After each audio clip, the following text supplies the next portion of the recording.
Get out of that damn room. I'm going to use it.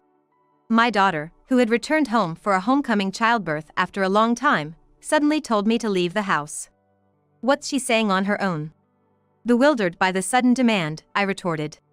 Get out! If I leave this house, where am I supposed to sleep? I don't know about that. What do you think, Dad? Your daughter is going through an important childbirth, so it's only natural to vacate the room for her. Even if you say that. I understand that childbirth is important, but... My husband didn't get angry with our daughter for telling me to leave. Instead, he joined her in trying to kick me out. I had hoped that at least he would stand up for me. Shocked, I felt like I was about to burst into tears. Well then, how about this? You can sleep in the attic.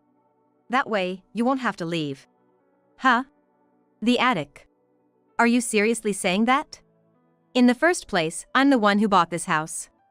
It's unreasonable for you all to tell me to leave or to sleep in the attic. I couldn't take it anymore. If they were going to say such selfish things, then I'd do the same. I won't let you do as you please. I left the house with the property deed in my hands. My name is Lily. I married Ken, who was the same age as me and working as a salesperson for an electronics components manufacturer, 15 years ago. Ken wanted me to become a full-time housewife after we got married, but I still didn't want to quit my job. Hey, do I really have to quit my job? Lily, I want you to stay home as much as possible after we're married.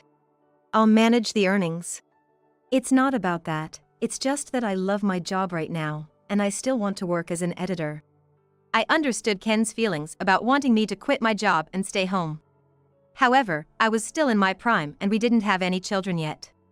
I strongly felt that I could continue working, so I pleaded with Ken multiple times, and in the end, he allowed me to keep working. However, I couldn't just ignore Ken's feelings. So, I begged my boss to let me work remotely, which was quite unusual at the time, and I changed my work style to primarily working from home, going to the office only about once a week. I worked as an editor at a publishing company, and most of my work involved using a computer. Due to this, transitioning to remote work went smoothly for me.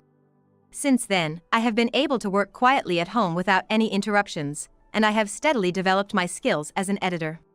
Within a year, I became pregnant with our first child, a daughter named Amelia. When our daughter was born, both Ken and I cried tears of joy. Lily, you've worked so hard, thank you. I have to work harder for the sake of Amelia. From that time on, I left the publishing company and started working as a freelancer. I had acquired some skills, and I wanted to try doing things on my own. My desire for that grew stronger day by day, so I consulted with my husband. Well, Lily, do as you please, he said, giving me a push in the right direction. At first, I struggled to find projects, but about 6 months later, a project I took on received positive reviews, and I now earn around $4,000 to $5,000 per month. I no longer had to go to the office once a week, perhaps because I was always at home. Amelia. Hurry up and take a shower. Shut up. Don't boss me around, you old hag. I'm not bossing you around, and old hag. Since my daughter entered junior high school, we started clashing like this more often. I wondered if I had been nagging too much, but regardless, my daughter's attitude was terrible. Recently, Amelia's rebellious phase has been intense. Can't you say something to her too? Just leave her be, she'll grow out of it. I had a rebellious phase too, but as I got older, it became embarrassing to rebel against my parents. It's just a phase. I also talked to my husband about our daughter, but that was his response. Well, maybe that's true. The rebellious phase will naturally pass. I was optimistic about it, but my daughter's defiant attitude showed no sign of improvement. On the contrary, it escalated over time. When my daughter entered her 3rd year of junior high school, we moved to a new house. Wow, this is a splendid house. Thanks, Lily. We have to work hard to protect this house. We were delighted that the new house was completed. It was partly thanks to my earnings, and my husband deeply thanked me. At this point, my husband's company went bankrupt due to the economic downturn. It's thanks to you working hard and earning money. Naturally, my husband was not in a position to take out a loan. So, I purchased the new house in my name with some earnings. With this change in environment, I hoped my daughter's rebellious phase would finally come to an end. I thought so, but her rebellious attitude continued unabated. On the contrary, when my daughter entered high school, I used to make her lunch every day, but she often said heartless things like, "I can't eat such a poor-looking lunchbox." It's so embarrassing that I don't even want to put it on my desk. I wonder if she has really outgrown her rebellious phase. My husband just said it will end someday, and I had to deal with our daughter while carrying that anxiety. However, my daughter, despite everything, had a good relationship with her father and they got along very well. On their days off, they went shopping together, and they were very close. I wondered if someday I could also laugh and get along with my daughter like that. I thought that way, but it didn't happen. In the end, even after graduating from high school and becoming a working adult, my daughter's attitude towards me remained the same. As a working adult, my daughter started living on her own, so I no longer faced daily criticism as before. But when she came back to visit us, she still threw harsh words at me, just as she used to. "Hey, old hag. Bring me some water. Today's dinner isn't delicious. You've been a housewife for so long, and this is the best you can make? I have to make sure I don't end up like you." She really hasn't changed at all. Even as a working adult, if she keeps this attitude, she might have a tough time someday. Thinking of my daughter's future, I decided to confront her firmly. "Can't you stop it already? You've been calling your parents old hag for so long. I used to think it was just a rebellious phase, but it seems like that's not the case. Are you looking down on me? Why are you bringing this up now? It's because of you, always being at home, that I've felt suffocated. Do you know how stressful it was to be told what to do day in and day out?" I see. So, that's what it was. She was stressed by my casual words. I had unknowingly caused her stress. I tried to apologize to my daughter, but it seemed her anger hadn't subsided. With a bright red face, she continued. "Besides, Dad was saying that this house was built with his hard-earned money, right? You've just been lazing around at home, not earning anything, and he complained about it. I'm so angry thinking about how I've been bossed around by someone like you." Huh? What's this? When did it become something that my husband built? That's not true. Enough. I don't want to hear your excuses. I'm leaving. Without listening to my side of the story, my daughter stormed out. Did my husband really say such things? Could it be that my daughter made up the story herself? With growing suspicion, I stood alone, lost in thought. All right. I should just ask my husband directly. At night, when my husband returned from work, I confronted him about what our daughter had said to find out if it was true or not. "Hey. Today, when Amelia came." "Yeah, did she seem well?" "She did seem well, but, you see." "What's wrong?" "Amelia said, this house was built by Dad. Mom just lazes around and doesn't earn anything." "Did you really say that?" As soon as I asked, my husband's expression clearly turned sour. From his expression, it seemed like it was indeed true. "I wouldn't say something like that. What are you talking about? I'm tired today, so I'm going to take a shower and go to bed." My husband said that and went to the bathroom without eating, then headed straight to the bedroom without even facing me. I still didn't know the whole truth, but judging from his attitude, it seemed like my husband had indeed said those things. Why hide it? It would have been better if he had just told the truth. From that moment on, I began to harbor mistrust towards my husband. 6 months later, my husband informed me that our daughter was getting married. "Amelia is getting married, and it seems she's already expecting a child." "What? This is the first time I've heard of this." Why didn't she tell me such an important thing directly? I've known for a while that she might get married. She must really hate me. I was shocked to hear the news from my husband without any prior notice from our daughter, but I was genuinely happy about her marriage and impending child. I see. So, what about the wedding?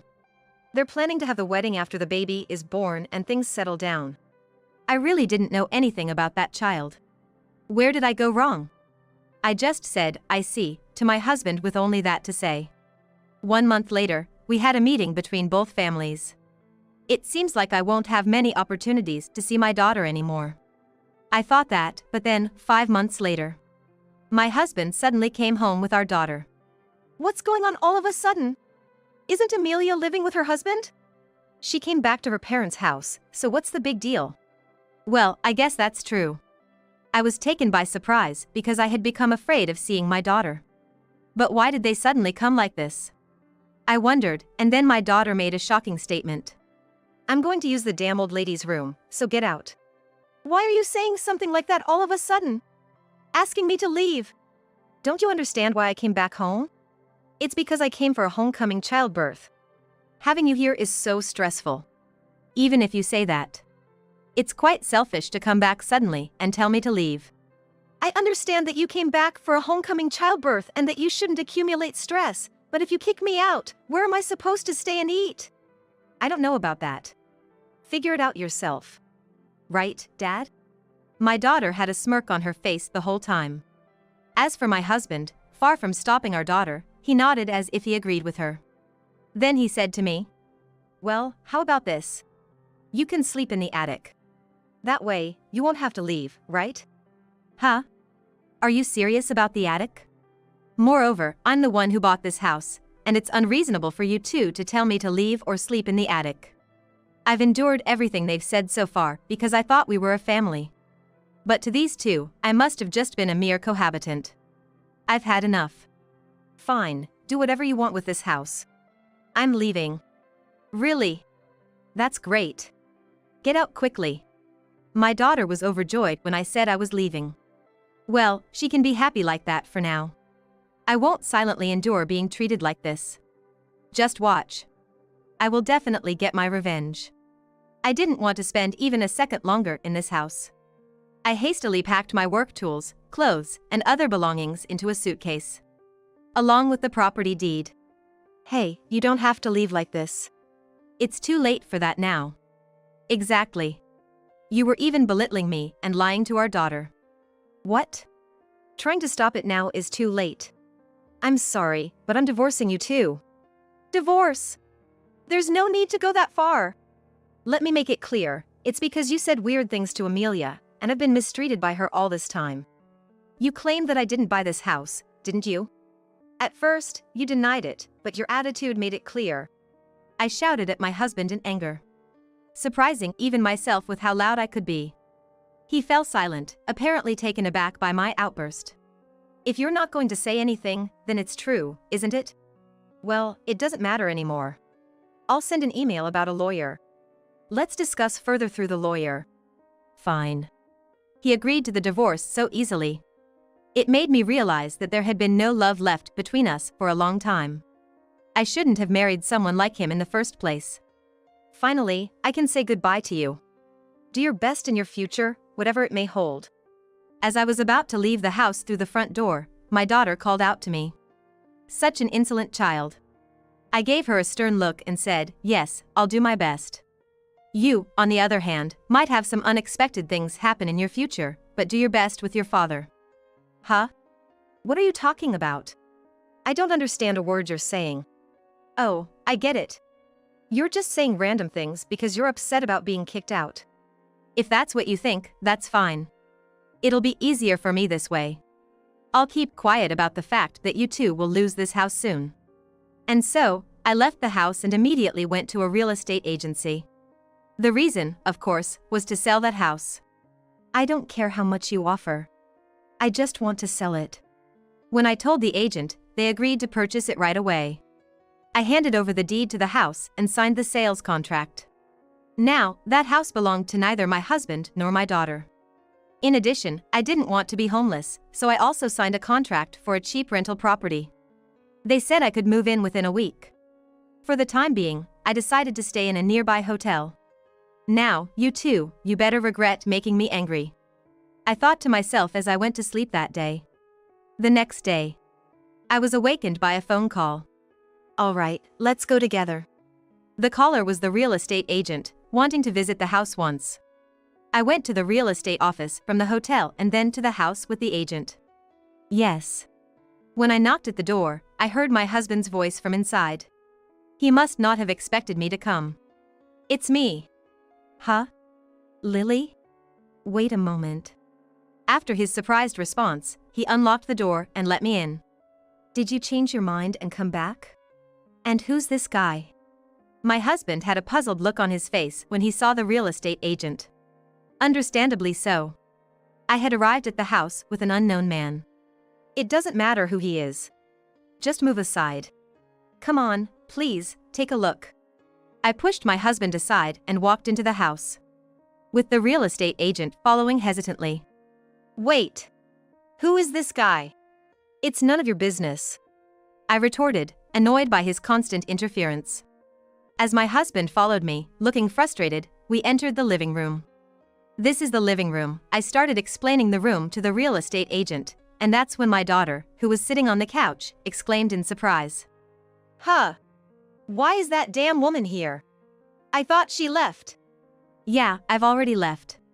Well, it won't be long before you guys have to leave this house too. While thinking that in my head, I continued to ignore my daughter and guide the real estate agent. During all this, my husband and daughter kept shouting, but I didn't pay any attention. It seems fine, no issues. Well then, I'll be in touch with you shortly. Sorry for the noise. We'll kick them out soon. The real estate agent toured the house for about 30 minutes and then left. Why did you suddenly come here? This is unbelievable. Yeah, that's right. And who is that guy? Are you having an affair? There's no way that's true. I can't be bothered with this anymore. It's time to tell them the truth. The person who came earlier was a real estate agent.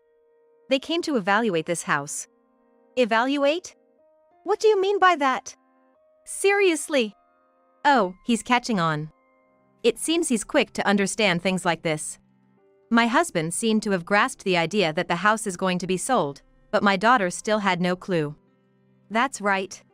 Well, you guys can't live in this house anymore. I don't get what you're saying at all. Explain properly. You still don't understand after all this? You really are. Doesn't your dad already know? Yeah. My husband simply nodded weakly. So, if you don't explain it properly, how are we supposed to understand? I've always hated this about you. Are you trying to stress me out again?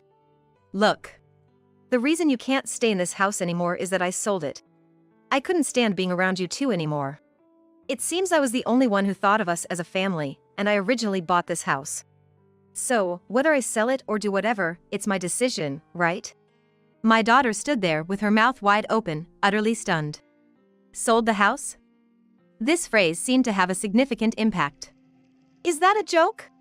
It's not a joke. The deed to this house is already owned by the real estate agency.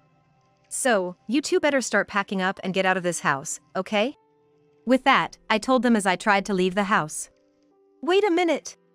But I was halted by my daughter. What? Talking to me stresses you out, right? Don't act selfish, you hag. Once again, she called me a hag. I could care less at this point. I grabbed her by the collar. Hey, you. What did you just call me? Say it again. While still holding on to her collar, I confronted her, and she had a frightened look on her face. She probably thought I wouldn't say anything. Without letting go, I shouted at my daughter again. You thought I was a pushover, huh? I've put up with this for so long, but you need to cut it out. Do you think someone like you could be a parent? The child who's about to be born will be so pitiful. You'll only realize how I've felt all this time when your own child calls you a hag in the future. Do you have any idea what I've gone through? I'm so sorry. She must have felt a lot of fear. My daughter cried and apologized to me. But even though she was apologizing now, it wouldn't change the situation. Harsh as it may sound as a parent, I left my crying daughter behind and walked out of the house. 1 week later. I've moved into a monthly rental apartment for now. As for Amelia, she's going to stay with her in-laws. Oh, I see. Can you give me your new address? I'll send you the divorce papers as promised. I asked my husband for his address, and I promptly sent the divorce papers to his current address. I thought they might get discarded, but 2 days after sending them, he agreed to our divorce. This was it. I was now completely unrelated to that man. The punishment for mocking me behind my back had finally caught up with him. And Amelia had lost her family home because of all the ridicule she had directed at me. Both of them brought this upon themselves. I continued my editing work in the new rental house, thinking this way. 3 years later. Since the divorce, neither my ex-husband nor my daughter had contacted me. I occasionally wondered how they were doing, but I had no intention of reaching out to them. What's this? One day, I noticed an envelope in the mailbox. There was no sender's name on it, so I had no idea who it was from. It's probably some incomprehensible junk mail from a company. Thinking that, I opened the envelope and found a letter inside. As soon as I saw the handwriting on the letter, I instantly knew who it was from. This handwriting, it's Amelia's. The letter from my daughter read as follows. Mom, I'm so sorry for all the terrible things I've said to you. I know that apologizing doesn't make up for it. Lately, as my own child has grown, I've started to understand your feelings just a little bit. I said so many things to you because you cared about me. I found that annoying back then. Lately, I've met with Dad and reflected a lot. I was trying to save face and ended up speaking ill of you. That's why you got fed up with me, right? It might be too late, but if you're willing to forgive me, could I come visit with my baby somewhere? She finally understood. After finishing reading my daughter's letter, I realized that tears were flowing naturally from my eyes. Maybe I had been waiting for a genuine apology from my daughter all along. Thanks to that letter, I reunited with my daughter. I'm so sorry, Mom. No, I'm the one who's sorry. When we met again after such a long time, both of us were sobbing. The strained relationship we had up until now was over. From now on, I want to get along well with my daughter, including her children. I truly feel that way.